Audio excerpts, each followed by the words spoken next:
Assalamualaikum warahmatullahi wabarakatuh. Perkenalkan, nama saya Sivelsa Nurrahma Lubis, jurusan akuntansi dari Universitas Mercu Buana. Pada kali ini, saya akan membahas tentang hubungan agama dan negara. Yang pertama, latar belakang. Setiap individu dalam satu masyarakat selalu berinteraksi antara yang satu dengan yang lain, membentuk suatu kesatuan dengan berpedoman kepada tata aturan yang kuat. Dalam hal ini, agama berperan mengatur kehidupan masyarakat sehingga mereka bisa hidup berdampingan dan saling membutuhkan. Begitu pula dengan negara yang merupakan suatu organisasi dalam suatu wilayah memberikan tata aturan kepada masyarakat dengan membentuk satu tujuan bersama. Agama dan negara memang tidak bisa dipisahkan dengan masyarakat, karena untuk mewujudkan cita-cita bersama, masyarakat perlu memahami nilai-nilai yang terkandung dalam agama dan negara, sehingga menuntut masyarakat mendalami apa itu agama dan apa itu negara dalam segala peran dan fungsinya, lebih-lebih di zaman yang serba modern ini. Inti pembahasan pada video kali ini mengenai pertama, pengertian agama, yang kedua, pengertian negara, yang ketiga, hubungan agama dan negara. Pengertian agama. Agama adalah sistem yang mengatur kepercayaan dan peribadatan kepada Tuhan Yang Maha Kuasa, serta tata kaidah yang berhubungan dengan budaya dan pandangan dunia yang menghubungkan manusia dengan tatanan kehidupan. Di Indonesia, menganut 6 agama besar, yaitu agama Islam, Kristen, Katolik, Hindu, Buddha, dan Konghucu.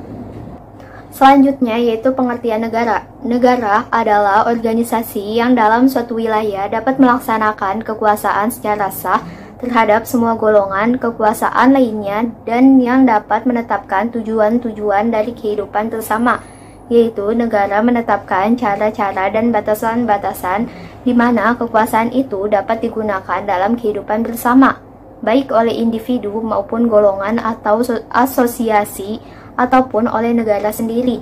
Sebuah negara juga memiliki syarat primer, yaitu memiliki rakyat, memiliki wilayah, dan memiliki wilayah yang berdaulat. Sedangkan syarat sekundernya yaitu mendapatkan pengakuan dari negara lain. Ada 4 dasar ontologis hubungan agama dan negara, yaitu yang pertama, menurut paham teokrasi, yang kedua, menurut paham sekuler, yang ketiga, menurut paham komunis, dan yang keempat, menurut paham Islam. Paham teokrasi, negara menyatu dengan agama karena perintah dijalankan berdasarkan firman-firman Tuhan segala tata kehidupan dalam masyarakat, bangsa, dan negara. Dengan demikian, urusan kenegaraan atau politik diyakini sebagai manifestasi firman Tuhan. Ada 2 sistem dalam paham ini, yaitu teokrasi langsung dan teokrasi tidak langsung. Dalam pemerintahan teokrasi langsung, raja atau kepala negara memerintah sebagai jelmaan Tuhan. Maka dalam pemerintahan teokrasi langsung, yang memerintah bukanlah Tuhan sendiri, tetapi raja atau kepala negara yang memiliki otoritas atas nama Tuhan. Kepala negara diyakini memerintah atas kehendak Tuhan. Sedangkan dalam pemerintahan teokrasi tidak langsung, sistem dan norma-norma dalam negara dirumuskan berdasarkan firman-firman Tuhan. Dengan demikian, negara menyatu dengan agama. Agama dan negara tidak dapat dipisahkan. Paham sekuler. Paham ini memisahkan dan membedakan antara agama dan negara dalam negara sekuler. Tidak ada hubungan antara sistem kenegaraan dengan agama. Dalam paham ini, negara adalah urusan hubungan manusia dengan manusia lain, sedangkan agama adalah hubungan manusia dengan Tuhan. Paham komunis. Komunis memandang hakikat hubungan negara dan agama berdasarkan filosofi materialisme dialektis dan materialisme historis. Paham ini menimbulkan paham ateis, tidak bertuhan, yang dipelopori oleh Karl Marx. Manusia ditentukan oleh dirinya sendiri. Agama dianggap sebagai suatu kesadaran diri bagi manusia sebelum menemukan dirinya sendiri. Menurut Islam, ada 3 aliran menurut Syekh Jali. Yang pertama, aliran yang menganggap Islam adalah agama yang paripurna, yang mencakup segala-galanya. Oleh karena itu, agama tidak dapat dipisahkan dari negara. Yang kedua, Islam tidak ada hubungannya dengan negara, karena Islam tidak mengatur kehidupan bernegara atau pemerintah, tidak punya misi untuk mendirikan negara. Yang ketiga, Islam tidak mencakup segala-galanya, tetapi mencakup seperangkat prinsip dan tata nilai etika tentang kehidupan bermasyarakat termasuk bernegara. Menurut Muhammad menyebutkan bahwa dalam Islam ada dua model hubungan agama dan negara, yaitu yang pertama, hubungan integralistik. Diartikan sebagai hubungan totalitas karena agama dan negara merupakan suatu kesatuan yang tidak dapat dipisahkan. Keduanya merupakan dua lembaga yang menyatu. Konsep ini menjelaskan kembali bahwa Islam tidak mengenal pemisahan antara agama dan politik atau negara, sama dengan konsep teokrasi. Yang kedua, hubungan simbiosis mutualistik. Ditegaskan bahwa antara agama dan negara terdapat hubungan yang saling membutuhkan. Menurut pandangan ini, agama harus dijalankan dengan baik. Sementara itu, negara juga tidak dapat dibiarkan berjalan sendiri tanpa agama, sebab tanpa agama akan terjadi kekacauan dan moral dalam negara. Kebijakan politik tentang agama, menurut Anwar, untuk dapat membantu memahami lebih sistematis tentang agama dan negara, format hubungan Islam dan birokrasi dalam kurun waktu 1966 sampai dengan 1993 ada 3 periodisasi. Periode awal Orde Baru hingga 1970-an yang mencerminkan hubungan hegemonik antara Islam dan pemerintahan Orde Baru.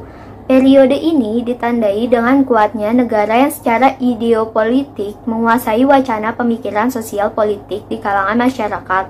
Pada periode ini, timbul penolakan-penolakan umat Islam terhadap konsep modernisasi yang dikeluarkan oleh pemerintah, sehingga menimbulkan ketegangan-ketegangan di antara kedua lembaga tersebut.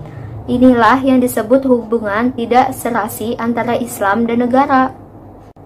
Periode kedua adalah periode 1980-an, di mana hubungan Islam dan birokrasi bersifat resiprokal, yaitu hubungan yang mengarah pada tumbuhnya saling pengertian timbal balik serta pemahaman di antara kedua belah pihak. Misalnya, soal politik diselesaikan bersama dan diharapkan dapat mempertemukan kepentingan masing-masing. Dalam periode resiprokal ini, timbul kesadaran pemerintah bahwa Islam merupakan denominasi politik yang tidak bisa dikesampingkan.